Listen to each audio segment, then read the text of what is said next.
इस टॉपिक में हम कुछ मशहूर प्रोबेबिलिटी जनरेटिंग फंक्शंस के अलजेब्रिक एक्सप्रेशन को देखेंगे। मिसाल के तौर पर कांस्टेंट रैंडम वेरिएबल के लिए प्रोबेबिलिटी जनरेटिंग फंक्शन का अलजेब्रिक एक्सप्रेशन किस तरह का है, प्रणाली के लिए किस तरह का है, पॉइसन के लिए किस तरह का है, बाइनोमियल के लिए हम प्रोबेबिलिटी जनरेटिंग फंक्शन का फार्मूला किस तरीके से लिखते हैं, अलजेब्रिक एक्सप्रेशन किस तरह का है।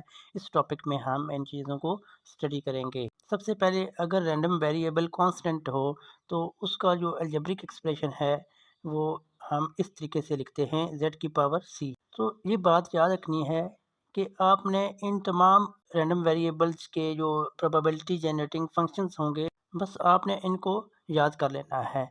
हमने पिछले टॉपिक में पॉइसन के लिए प्रोबेबिलिटी जनरेटिंग फंक्शन की डेरिवेशन देखी थी, बर्नौली के लिए देखी थी।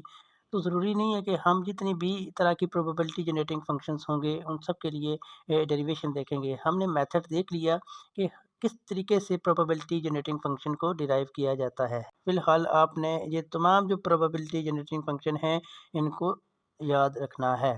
तो P C is equal to 1 से क्या मुराद है और पी के इज़ इक्वल टू 0 से क्या मुराद है। इसका मतलब ये है कि प्रोबेबिलिटी किसी भी एक स्पेसिफिक पॉइंट के ऊपर 1 होगी और उस सी पॉइंट के अलावा बाकी जितने भी पॉइंट होंगे जैसे के है 1 2 3 4 5 6 यानी कि कुछ भी हो सकता है, लेकिन अगर यहाँ पे C2 है तो K2 नहीं हो सकता। तो P of 2 is equal to 1। तो अगर हम यहाँ पे P ऑफ 0 की बात करें, P1 की बात करें, P3 की बात करें और यानी कि सो ऑन 2 के अलावा किसी भी वैल्यू की बात करें तो उसके अलावा सारी भी जो प्रोबेबिलिटी होगी वो 0 के बराबर होगी। बर्नौली रैंडम वेरिएबल के लिए प्रोबेबिलिटी जनरेटिंग फंक्शन का जो अलजेब्रिक एक्सप्रेशन है वो इस तरह का है q प्लस पी जी। यहाँ पे q से क्या मुराद है और p से क्या मुराद है ये हम देखेंगे। तो हम देख रहे हैं कि p1 is equal to p। मिसाल के तौर पर हमारे पास कोई भी दो नंबर हैं 0 और 1 और हम इनको ड्रा करना चाहते हैं मिसाल के तौर पर। तो अगर हम 1 को देखें तो उसकी प्रोबेबिलिटी को p से शो किया गया है और जो 0 आने के चांस हैं उसकी प्रोबेबिलिटी को q से शो किया गया है। 1 आने की अगर प्रोबेबिलिटी कितनी हो 0.7 हो तो 0 आने की प्रोबेबिलिटी कितनी हो जाएगी 0.3 हो जाएगी। तो टोटल प्रोबेबिलिटी किसके बराबर होती है 1 के बराबर होती है। अगर इन दो में से एक नंबर की प्रोबेबिलिटी 0.6 हो जाए तो दूसरे की 0.4 हो जाएगी। इसका मतलब ये है कि अगर हमें एक प्रोबेबिलिटी दी हो तो दूसरे की प्रोबेबिलिटी हम कैसे निकालेंगे, 1 में से पहले वाले की प्रोबेबिलिटी को माइनस करेंगे। पहले वाले की प्रोबेबिलिटी को p से शो किया हुआ है और दूसरी प्रोबेबिलिटी को हमने q से शो किया हुआ है। ये इसको हमने क्या नाम दिया, q नाम दिया। पी के इज इक्वल टू 0 से ये मुराद है कि 1 और 0 के अलावा बाकी किसी भी पॉइंट के ऊपर जो प्रोबेबिलिटी होगी वो 0 के बराबर होगी, क्योंकि P1 पे प्रोबेबिलिटी 0.7 है, P0 पे प्रोबेबिलिटी 0.3 है। तो बाकी इन दो पॉइंट्स के अलावा जितनी भी प्रोबेबिलिटी होगी वो 0 के बराबर होगी, क्योंकि यहाँ पे देखें ये टोटल प्रोबेबिलिटी 1 के बराबर होगी।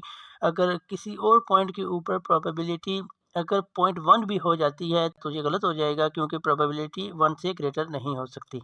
मैट्रिक रैंडम वेरिएबल के लिए प्रोबेबिलिटी जनरेटिंग फंक्शन का अलजेब्रिक एक्सप्रेशन ये है G X of Z is equal to P G divided by 1 minus Q G. और इसमें जो z की एब्सोल्यूट वैल्यू है वो 1 ओवर q से कम होनी चाहिए। k की वैल्यू 1 2 एंड सो ऑन हो सकती है और q हमें पता है कि 1 माइनस p के बराबर होती है। बर्नौली रैंडम वेरिएबल का प्रोबेबिलिटी जनरेटिंग का अलजेब्रिक एक्सप्रेशन जहाँ पे दिया गया है q प्लस पी जी की पावर n। और ये हम ऑलरेडी स्टडी कर चुके हैं कि q किसके बराबर होता है कि 1 माइनस p। अगर किसी की प्रोबेबिलिटी दी हुई है p तो दूसरे की प्रोबेबिलिटी हम निकाल सकते हैं 1 में से माइनस करके। पॉइसन रैंडम वेरिएबल के लिए प्रोबेबिलिटी जनरेटिंग फंक्शन का जो एक्सप्रेशन है वो यहाँ पे दिया हुआ है। वो किसके बराबर है e की power lambda into Z minus 1। ये हमने पिछले टॉपिक में डिराइव किया था। नेगेटिव बाइनोमियल रैंडम वेरिएबल के लिए प्रोबेबिलिटी जनरेटिंग फंक्शन का अलजेब्रिक है P G divided by 1 minus Q G की पावर n। और यहाँ पे जो z की एब्सोल्यूट वैल्यू है वो 1 ओवर q से कम होनी चाहिए और p plus q total probability 1 के बराबर होनी चाहिए। इस एग्जांपल में हम डिस्क्रीट यूनिफॉर्म डिस्ट्रीब्यूशन के लिए प्रोबेबिलिटी जनरेटिंग फंक्शन का अलजेब्रिक एक्सप्रेशन फाइंड करेंगे। हम जानते हैं कि किसी भी रैंडम वेरिएबल का प्रोबेबिलिटी जनरेटिंग फंक्शन फाइंड करने का तरीका क्या है। हम सबसे पहले किसी भी रैंडम वेरिएबल के लिए प्रोबेबिलिटी का एक कॉलम बनाते हैं, जैसे जहाँ पे बना हुआ है। इसके बाद हम z की पावर x का एक कॉलम बनाते हैं जिसमें हम z की पावर में वो रैंडम वेरिएबल लिखते हैं। इसके बाद हम इस कॉलम और इस कॉलम को मल्टीप्लाई करते हैं और इसके बाद हम ये तमाम वैल्यूज़ जो हैं इनको जमा कर देते हैं। इस एग्ज़ाम्पल में हमारे पास नंबर है 0 से लेकर 9 तक और हम किसी एक नंबर को चूज़ करते हैं, सिलेक्ट करते हैं इन 10 नंबर्स में से। तो 0 आने के चांसेस हैं 1/10। इसी तरीके से 1 के आने के चांसेस हैं 1/10। हर नंबर के जो चांसेस हैं, प्रोबेबिलिटी है वो 1/10 होगी। इसके बाद इस कॉलम में हम z की पावर 0 लिखेंगे क्योंकि रैंडम वेरिएबल 0 है। इसमें z की पावर 1 लिखेंगे, इसमें z की पावर 2 लिखेंगे, x की जगह 2 लिखेंगे, x की जगह 3 लिखेंगे, इसी तरीके से x की जगह 9 लिखेंगे और इस कॉलम में हम इन दोनों को मल्टीप्लाई करेंगे तो ये जवाब आ जाएँगे हमारे पास। कॉलम नंबर 4 में जो वैल्यूज़ आई थी हमने उनको जहाँ पे जमा किया और इसके बाद हमने 10 कॉमन लिया इन सब में से और जो ब्रैकेट के अंदर वाली टर्म्स आ रही हैं वो है 1 + z स्क्वायर + z क्यूब।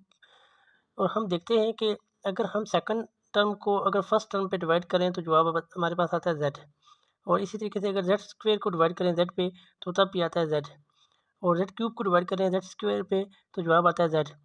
तो ये एक ज्योमेट्रिक सीरीज़ है और फाइनाइट ज्योमेट्रिक सीरीज़ है क्योंकि यहाँ पे सो ऑन वाली कंडीशन नहीं है। और हम जब दूसरी टर्म को पहली टर्म पे डिवाइड करते हैं तो हमारे पास जो कॉमन रेशियो आ रही है वो z है और इसमें जो पहली टर्म है वो 1 है। कॉमन रेशियो जो r है वो z के बराबर है। अगर हम इस चीज़ को जमा करें तो हमारे पास इसकी समेशन का जो फ़ॉर्मूला है वो है a इंटू 1 माइनस आर की power n divided by 1 minus r. तो a से मुराद पहली टर्म में है 1 और 1 माइनस आर, आर किसके बराबर है z के बराबर है और नंबर ऑफ़ टर्म्स है 10। इसके बाद 1 माइनस z। तो ये प्रोबेबिलिटी जनरेटिंग फंक्शन का अलजेब्रिक एक्सप्रेशन आ जाएगा।